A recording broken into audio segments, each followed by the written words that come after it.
Good day, you're watching a special edition of Businessworld Live. I'm Danie, Laurel. And I'm Delos Santos. Today we take a closer look at the first 100 days of the Marcos Jr. administration. Ferdinand Bongo Romualdez Marcos Jr. as the duly elected President of the Republic of the Philippines.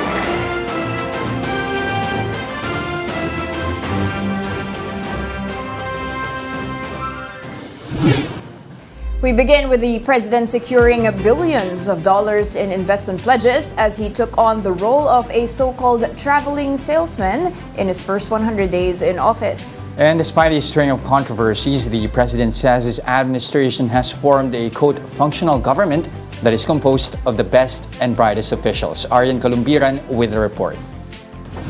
I thank you for your continuing interest in the Philippines, which we are touting as, and with great confidence, as Asia's fastest rising economic star. Asia's fastest rising economic star. That's how President Marcos branded the Philippines during his foreign trips in a bid to attract more investments into the country. During his first 100 days in office, Marcos Jr. took on the role of a traveling salesman as he wooed investors during his official visits to ASEAN countries, Singapore, and Indonesia, as well as economic giant the United States. In these official trips, the president was able to bring home investment pledges amounting to over 1 trillion pesos or around 18.9 billion US dollars. More than half of these business commitments, or 804 billion pesos, were secured from his back-to-back state visits to Indonesia and Singapore, which took place in the first week of September. Marcos vowed that these investments will support the country's economic recovery efforts and create more jobs for Filipinos. Ito po ang isa sa mga ipinangako ko nung nakaraang SONA at na isusulong natin ang foreign investment upang lumakas ang ating ekonomiya. Just over a week later, Marcos debuted on the global stage with his attendance at the 77th session of the United Nations General Assembly. In his speech, Marcos assured member states that the Philippines is a friend to all and an enemy to none. He also expressed confidence that the country is on track to reach upper middle income status by next year. Despite the challenges of the pandemic and the global economic upheavals, we remain on track to reach upper middle income status by next year. I am confident that we will achieve this vision. On the sidelines of that event, Marcos was able to sit down with US President Joe Biden on a bilateral meeting. Aside from strengthening the relationship between their nations, Biden and Marcos talked about opportunities for COVID-19 recovery. Marcos was also able to pitch the Philippines to American investors during his working visit. The chief executive visited the New York Stock Exchange, where he told business leaders that he cannot see the Philippines in the future without having the U.S. as a partner. We have adjusted many of our ways of doing business at the behest of our friends in the United States and of the American businesses that are already in the Philippines. And so I think that will give us great opportunities in the future.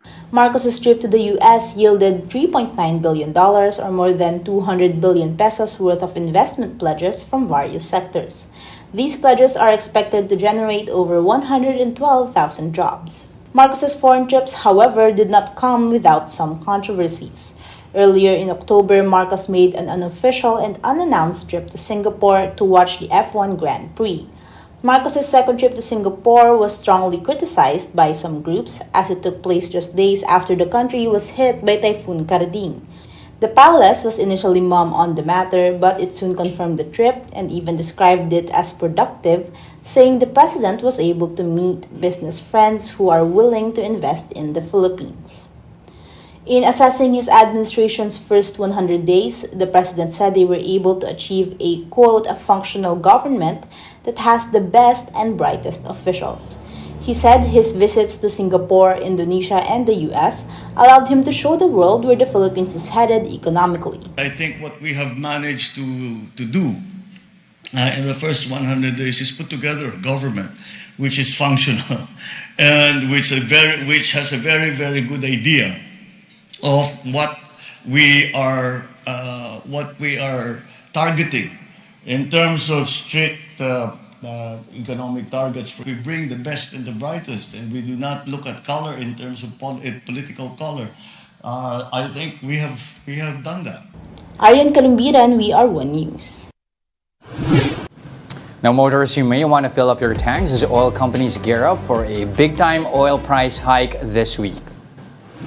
According to a projection by Uni Oil, prices of diesel may go up by as much as 6 pesos per liter tomorrow, October 11.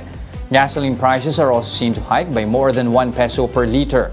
This comes ahead of a decrease in global oil supply set by the OPEC Plus in November. Now, with the OPEC Plus decision seen to push oil prices upwards, the Marcos administration's quest to curb fuel prices persists. Now, on top of that, the chief executive also finds himself facing rising inflation and a falling peso. Nico Dakanay with these details. In a bid to temper local fuel prices, President Bongbong Marcos is searching for means to diversify the country's energy sources. In an interview with Bloomberg TV, the president revealed that he has been in talks with Russia for possible fuel supply. Now we will look to what we describe as non-traditional suppliers of fuel. So we have certainly depended on Dubai. We watched the Dubai oil prices, but now maybe we need to approach Russia. The political side of it has been, of course, a little tricky. But nonetheless, the national interest comes first. According to data from the Energy Department, the hike in gasoline prices stood at 14 pesos and 45 centavos per liter from January 1st to October 4th this year. Diesel, on the other hand, saw a net increase of nearly 29 pesos per liter since the year began, while prices of kerosene rose by more than 23 pesos per liter. Analysts earlier projected an upward trend for oil prices in the coming weeks due to global headwinds. President Marcos, however, reiterated his commitment to finding alternative sources for fuel just before the OPEC Plus announced its decision to cut its production by 2 million barrels per day. We were having to look to different what we now refer to as non-traditional sources. Again, we take a very balanced view, because the truth of the matter is we may have to deal with Russia for fuel, for fertilizer. Concerns over elevated inflation are lingering as fears of costlier fuel persist. This as the country's headline inflation accelerated to 6.9% in the third month of the Marcos presidency. The latest figure matches the 6.9 reading logged in October 2018. The September figure brought the year-to-date average inflation to 5.1%, way beyond the central bank's target of 2 to 4% for 2022. Among products that posted higher annual markups were those under the sugar, confectionery, and desserts food group, which grew by over 30%.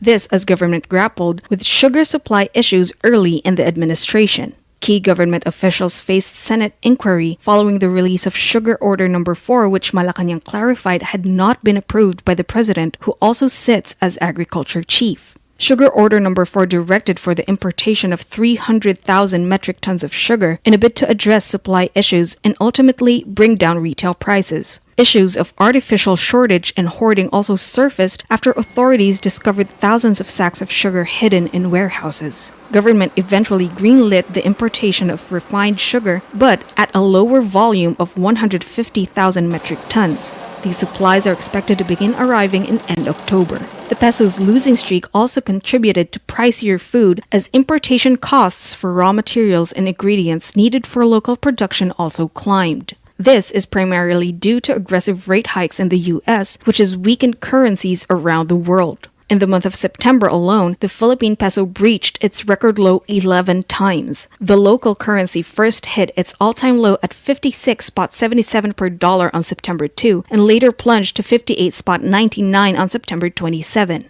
The peso marked its 12th and latest record low in October 3 when it closed at 59 against the greenback. Economists say it's not far-fetched for the peso to slump below 60 against the greenback. Albay Representative Joey Salceda, an economist himself, has even projected that the local currency could sink to the 68 level. According to analysts, the central bank can only do so much to fight inflation and to prop up the peso without compromising economic recovery. Last month, the Bangko Sentral raised borrowing rates by another 50 basis points, bringing the benchmark interest rate to 4.25%. The BSP has hiked rates by 225 basis points since May. However, Malacanang has said that President Marcos is keeping a close eye on the peso's movement.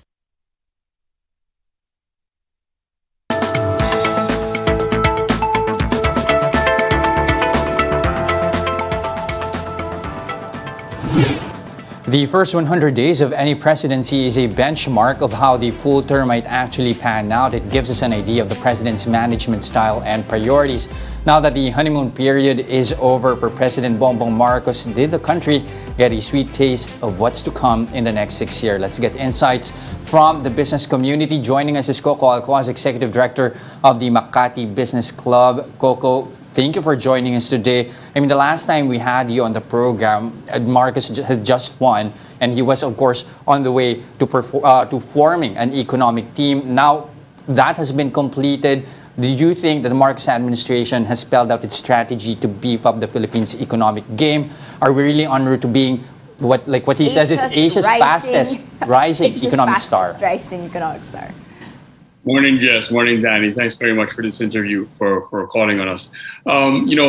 Business sector in university welcomed the president's picks for his economic team, and I think most of us give him kudos for letting them pursue good policy and also backing them up versus political pressures. The main points that we have on that list are the fixes that they've made to some last-minute decisions that the previous administration made on BOT laws and on BPOs. Last week, there was also a very good decision by the independent ERC regarding power contracts. These are the kinds of policies that can maintain and then build investments in this country that we need to create jobs and to accelerate this economy and recovery.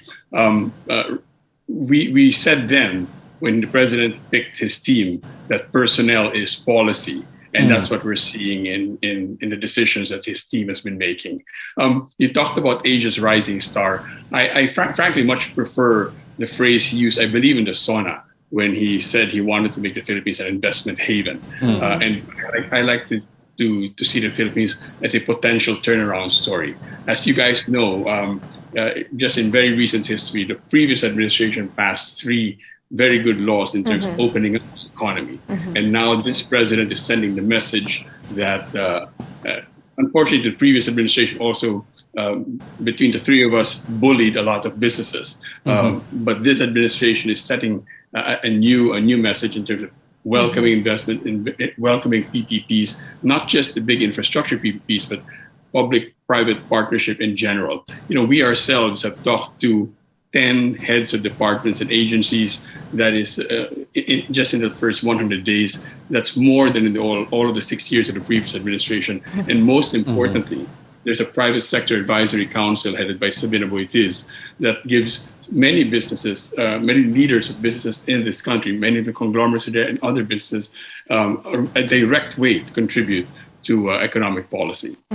Now, Coco, economists are of the notion that a lot of these headwinds we are facing are external and not necessarily, fundamental to our economy. As you mentioned earlier, the business community believes in the administration. However, they had touted there are 2 issues here that need to be addressed immediately within the first 100 days: inflation and the agricultural issue, which is, of course, directly linked. And he is the agriculture secretary. Has he done enough in the past 100 days to quell these 2 pressing issues?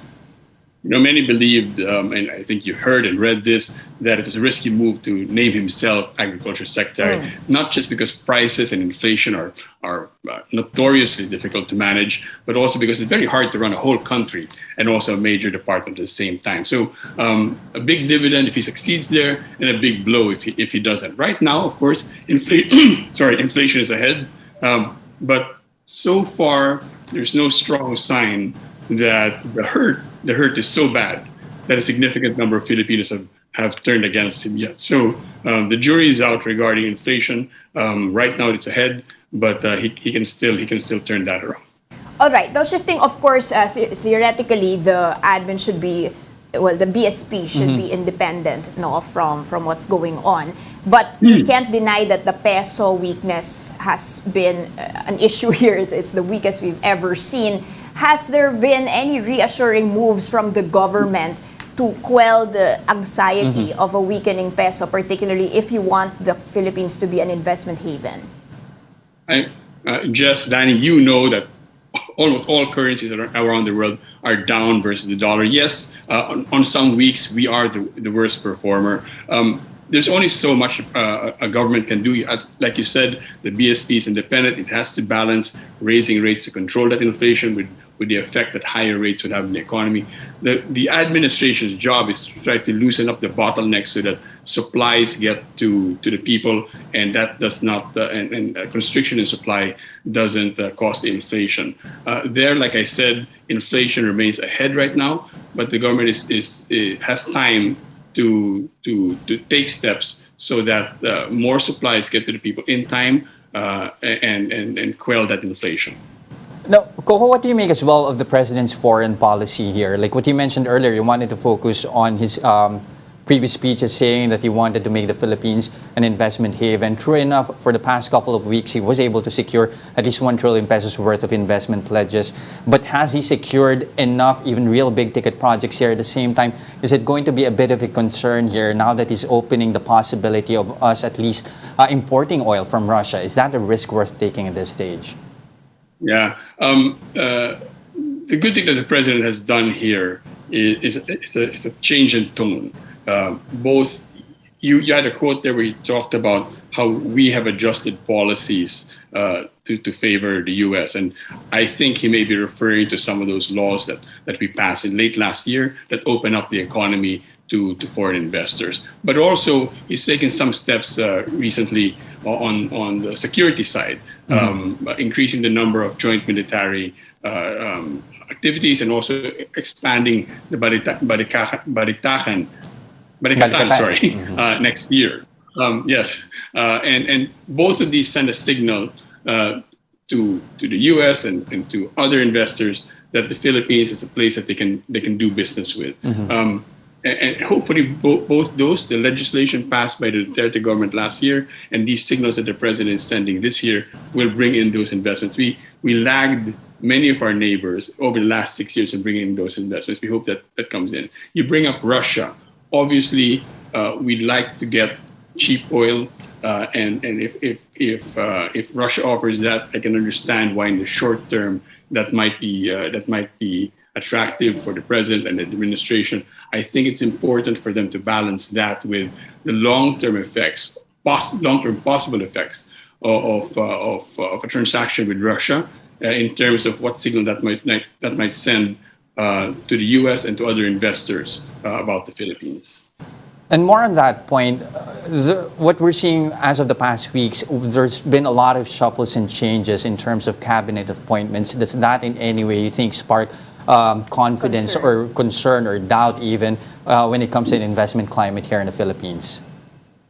I'm obviously not privy to why the president made those decisions, but instead of uncertainty, I would propose that the changes that he made could mean that he is decisive about making decisions. In less than 100 days, he's replaced people who have been very loyal to him and very helpful to him in his rise to the presidency. To replace them is a tough decision to make, and he's made that decision. Hopefully, he remains as decisive. You know, I mentioned at the start the decisions he made on BOT, or the administration made on BOT and BPO. We were kind of surprised, to be honest, but pleasantly surprised at how quickly those two policies turned around. We were thinking maybe they would change them by the end of the year, early next year. The fact that they changed them so quickly points to that decisiveness, and hopefully that continues. Coco, in terms of non-economic issues that the president has done, there has been also criticism, especially in this recent trip to Singapore. Does this in any way dilute the accomplishments he's had in the first 100 days? There's always a lot of political background noise when it comes to that. Presidents do things that some parties don't like. I may or may not like what did those visits, that dies down. What's important is the substance, and right now the policies that are being taken are very positive, and we look forward to more of those policies. All right. All things considered, Coco, can you give the president a rating at least for the first 100 days? From 0 to 10. I'll defer on that one. Okay. I'll wait for the next maybe 200 days or 1,000 days. Okay, a better gauge of that, at least. Fair enough, sir. Thank you so much, Coco Alcuaz, Executive Director of the Makati Business Club. Thanks. Have a good day. Now let's pause for a quick break, but coming right up after that. How did the local bourse perform during President Bongbong Marcos's first 100 days in office? We'll show you the charts when Businessworld Live returns. Stay with us.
Ferdinand Bongbong Romualdez Marcos Jr. as the duly elected President of the Republic of the Philippines.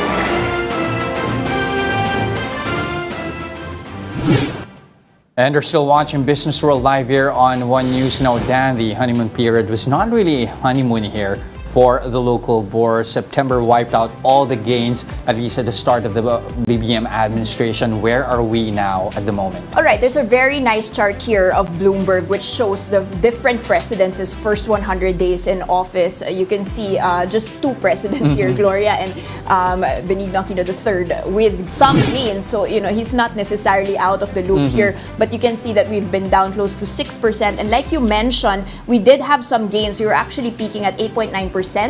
Before September wiped out those gains. And another thing, of course, that is of concern is the peso rate. And this is the chart from the moment that he took office, so June 30 until today, basically. And you can see that upward trend here. The peso has been weakening, although today still on that way to, I think one of the economists said 68 is a possibility right now, trading at 58.993 to the greenback. Now, at this point, very happy to welcome our guest, Matt Cabangon, President of AAA Equities. Good morning, Matt. I'm going to go back to the chart here. Anything that we could have done better in terms of, investor confidence, in terms of not letting the foreign investors exit our local bourse? Was there something that could have been done better in the markets, or have we, considering all the headwinds, done generally as expected? Well, Danie, I think we did about as well as we could, considering the global meltdown in asset prices. we take a look at the benchmark equity index, that is, let's say the S&P 500 or the Nasdaq, they have had their worst years since the 2009 Great Financial Crisis. So, I largely think that these are global issues that we're facing. These are not Philippine specific, and really, I really say that we are more like collateral damage, really, in the grand scheme of things. But Matt, any impact of PBBM's early economic policies here on the movement of the stocks? Well, I wouldn't say so. I think what the markets care about this year in particular is easing in inflation. In my opinion, 100 days is a bit too soon for a president, for a agriculture secretary to really take into effect to see what those policies will play out like. These aren't instant solutions with instant measurable outcomes. So, I think the jury's still out on whether the Marcos administration's policies will be things that the market will appreciate. Now, of course, in the first 100 days, one of the more major concerns, especially recently, again, the peso weakness here. How is that at least impacting the markets? And is the central bank's moves here from first saying that they're not, at least it's not a cause for concern, and then eventually intervening, is what the BSP doing in any way reassuring?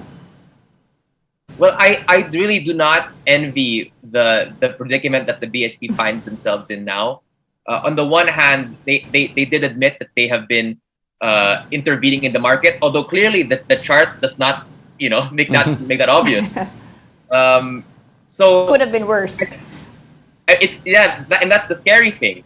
I think most people are operating on the assumption that we blow past 60 now, and that remains to be my base case. But the weak peso makes doing business in the Philippines very difficult.